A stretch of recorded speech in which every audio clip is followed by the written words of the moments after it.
Meka brain fry ఎలా చేయాలో చూద్దాం. ఫస్ట్ దాన్ని క్లీన్ చేయాలి. తర్వాత అందులో కారం, ఉప్పు, ధనియాల పొడి, అల్లం వెల్లుల్లి పేస్ట్, ఆయిల్ వేసి కలిపి పెట్టాలి. ఒక 10 మినిట్స్ ఇలా కలిపి పెడితే దానికి మంచిగా మసాలా అనేది పట్టుకొని మంచిగా టేస్టీగా ఉంటుంది. మనం మేకా తలకాయ కూర తెచ్చుకున్నప్పుడు ఈ బ్రెయిన్ ఫ్రీగా వస్తుంది కదా, ఇది ఇలా సపరేట్గా ఫ్రై చేస్తే చాలా బాగుంటుంది.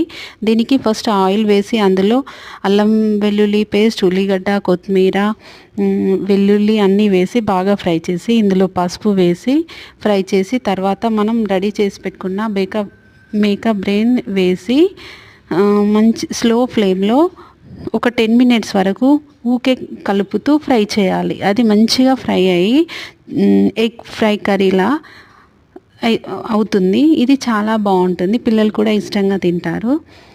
Please subscribe my channel. Last ఫైనల్లో దీనిలో కొంచెం కొత్తిమీర, కొంచెం పుదీనా వేస్తే చాలా టేస్టీగా ఉంటుంది. చూడండి ఎంత బాగుందో. Please subscribe my channel.